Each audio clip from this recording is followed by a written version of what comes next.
Hi, hello, good evening. Welcome back, dear friends. So this is our 18th class. So far, successfully we have completed 17 classes covering 170 most important topics. So in today's class, we shall be covering or looking at the next 10 most important topics from UPSC Prelims perspective.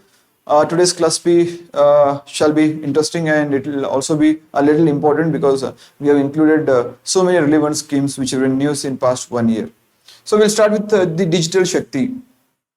Listen to me.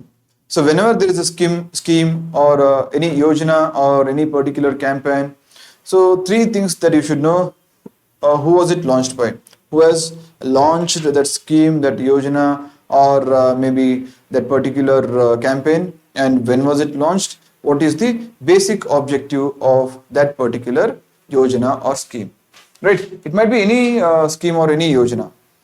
Right. So from that perspective, if you look at Digital Shakti 4.0, it is a scheme by, or it is a campaign by the National Commission for Women, NCW. It has been launched by National Commission for Women. It was launched, first point, it is an initiative of NCW, National Commission for Women, and it was launched in the year 2018. The objective is to create awareness among women. Please remember, who is it concerned with? It is concerned with, since it is run by the National Commission for Women, this scheme should be or must be there for the women of India. Right? So in that regard, this scheme aims to create awareness among these women regarding cyber security. So it mainly talks about cyber security and cyber safety. From this particular topic, these 3 points are sufficient and as well as important. And so just as a value addition, if you're asked to add one more point, then it would be the National Commission for Women was launched in the year 1992. When was it launched? It was launched in the year 1992. Right? So this is sufficient about the Digital Shakti 4.0. In March 2021, Digital Shakti 3.0 was launched, and now in 2024, Digital Shakti 4.0 has been launched. Right. So next we have, the components of this particular scheme include understanding digital literacy, safety and privacy tools, know-how about technology, responsible online behavior, protection measures. All these are aimed at helping the women of India. Next is the Thiruvananthapuram Declaration, which is concerned with women legislators. Context was Thiruvananthapuram legislation or declaration. First thing, this declaration is part of the first National Women Legislators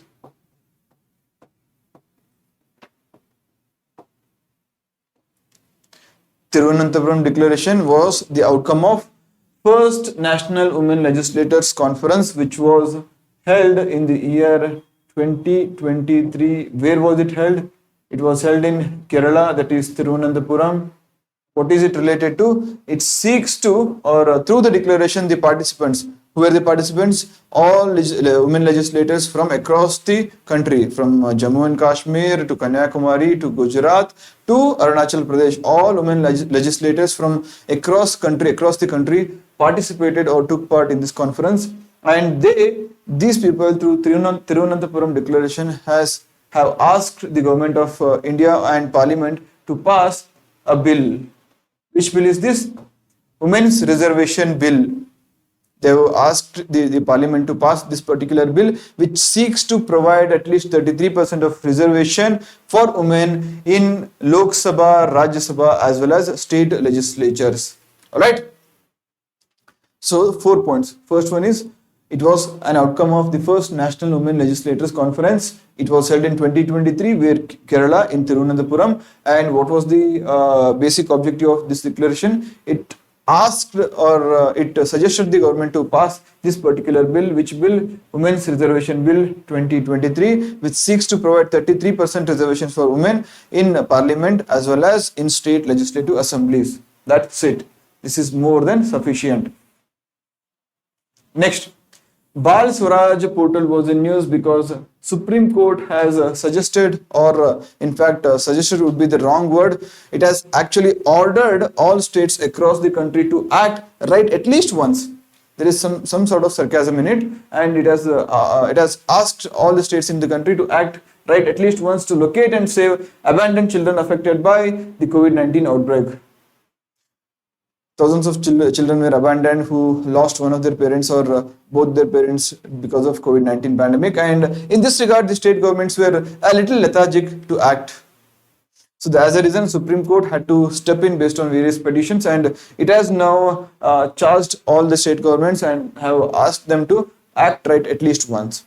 So for this location and saving of these children, a portal will be used, which is named as Baal Swaraj portal. This portal is run by NCPCR, that is National Commission for Protection of Child Rights, which is a statutory body. Means it has been established under a statute, right? So if you look at NCPCR, it was set up in March 2007 as per the Commission for Protection of Child Rights Act 2005. It works under the administrative control of the Ministry of Women and Child Development, and the act also defines what or who a child is. The definition of child, if there is a definition anywhere, if it has been defined in the Indian context, then it is under the provisions of Commission for Protection of Child Rights Act of 2005. As per this definition, the child is defined as a person in the age group of 0 to 18 years. And the Commission's mandate is to, like you all know, ensure that all laws, policies, programs and administrative mechanisms are in consonance with the child rights perspective as enshrined in the Constitution of India and also the UN Convention on the Rights of the Child.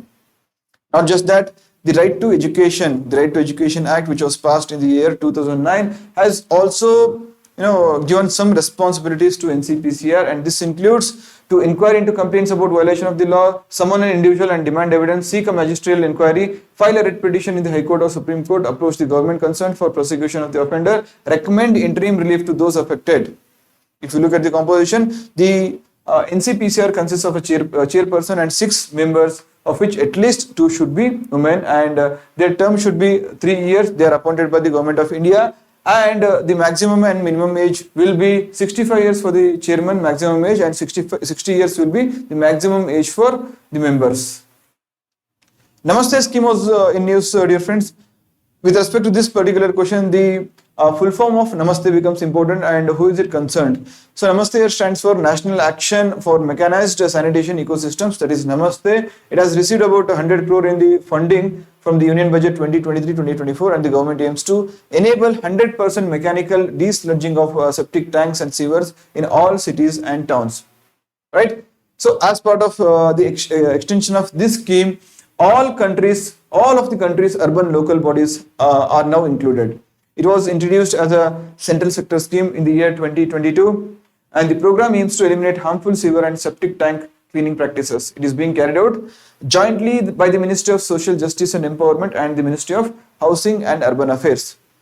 So what is important here? The full form of Namaste, and what is its scheme? When was it launched? In the year 2022 as a central sector scheme, and the implementation is by the Ministry of Social Justice and Empowerment and the Ministry of Housing and Urban Affairs. The main feature of this scheme is that machineries and core equipments required for the maintenance works, safety gear for Safai Mitras have been shortlisted by the government. Reservation for transgenders. Karnataka has become the first state in the country to provide reservation in terms of public employment for all the transgender community in the state, which is 1%. So, Karnataka is the first state in the nation to grant members of transgender community a 1% reservation in positions held by the government. Right? Next, Nomadic and Semi-Nomadic Tribes, 70th year of the repeal of the Criminal Tribes Act. See, this Criminal Tribes Act of 1871 was introduced during the colonial times, and the objective was the British wanted to classify the people belonging to a certain community as criminals by birth. Of course, few people related to that particular community were involved in illegal activities. Taking note of that, what the British government did, it introduced a particular piece of legislation, and this legislation classified all those people belonging to those particular communities as criminals by birth. So the government has been urged now to hasten the classification of denotified nomadic and semi-nomadic tribes under the SC/ST OBC list by the Parliamentary Subcommittee on Social Justice and Empowerment. Already there has been much delay, and further delay would make their suffering worse and deny them basic access to social programs. These people, those people belonging to nomadic and semi-nomadic tribes, they are the most underprivileged and the most those communities who are at higher risk in terms of social engagement or social development. They were notified, and they were notified as born criminals through a number of legislation, beginning with the Criminal Tribes Act of 1871. Right, these acts were revoked in the year 1952. They're also called as Vimukta Jati. They are the tribes that were originally listed as criminal tribes and addicted to the systematic commission of non-bailable offences. So various measures have been implemented by the Government of India and respective state governments. In that regard, the National Commission for Denotified Nomadic and Semi-Nomadic Tribes was established in the year 2006. It was headed by Balkrishna Sidram Renuke, and there is a scheme for economic empowerment of DNT, that is denotified tribal communities. The Development and Welfare Board for Denotified Nomadic and Semi-Nomadic Communities has been set up in the year 2019, and also a committee has been set up by the Niti Aayog, and ethnographic studies of DNCs are being conducted by the Anthropological Survey of India with a budget of 2.26 crores. And associated commissions and committees include Criminal Tribes Inquiry Committee 1947, then Ananthaswamy Iyengar Committee, then Kaka Kelkar Commission. All of these are related to these denotified tribes.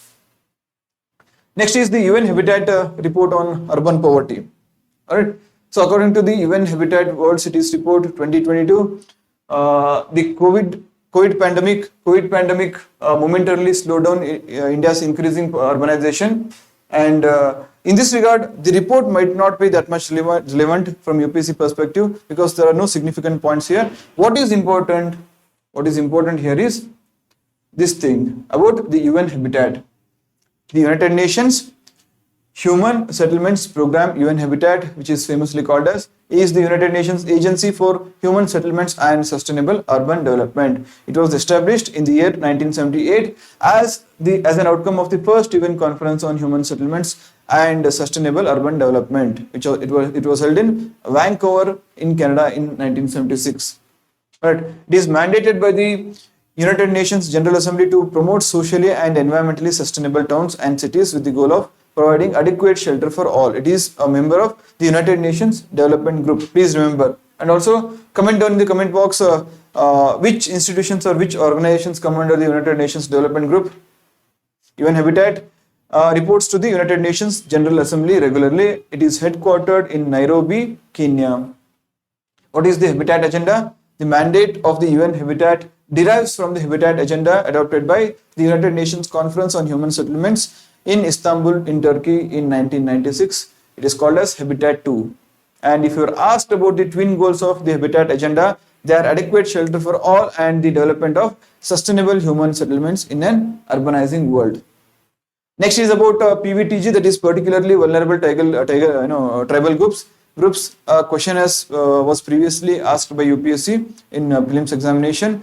There are how many tribal groups? As of now, there are 75 recognized particularly vulnerable tribal groups. These are the most vulnerable tribal groups among the STs who are present in India. Up to 21 tribal members from 8 districts in distinct PVTGs were reported or were tested positive so far with respect to the COVID-19. So in that context, this particular article has been framed. Please remember, PVTGs means there are in total 75 PVTGs. Odisha has the highest number of PVTGs with 13 registered PVTGs in the state. Right. In India, the tribal population makes up for 8.6% of the total population, and among these, PVTGs are more vulnerable among the tribal groups. Due to this factor, more developed and assertive tribal groups take a major chunk of the tribal development funds, because of which PVTGs need a special attention or hand holding. As a result, there are special schemes which are dedicatedly there for PVTGs.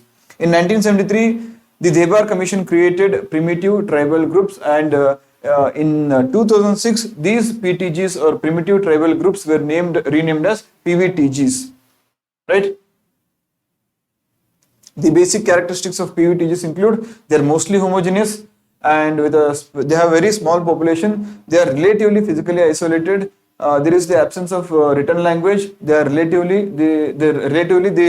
simple technologies and a slower rate of change.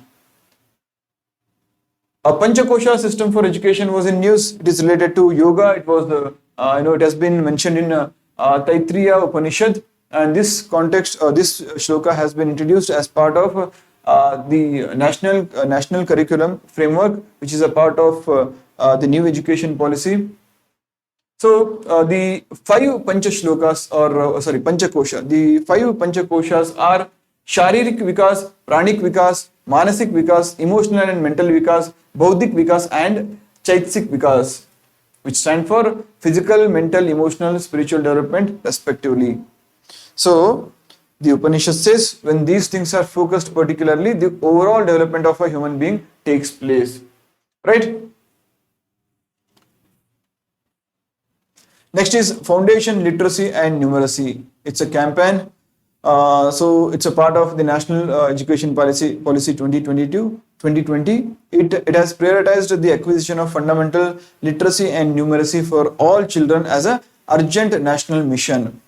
Right? FLN is generally understood to be a child's capacity for basic reading and math computation, such as addition and subtraction. So if you're asked, what do you mean by foundational literacy and numeracy? Then please say it is the basic requirement of any child to read basic books and understand basic maths concepts such as addition and subtraction. Right? These are the objectives of FLN mission. So that was it for today. I hope today's class has been helpful. If you have found it useful, please don't forget to hit the like button, and also do share with your friends, family members, and also with all other aspirants who are aspiring to become UPSC or aspiring to crack UPSC exam or become IAS officers. So thank you so much for joining us in the next class. Take care. Bye-bye.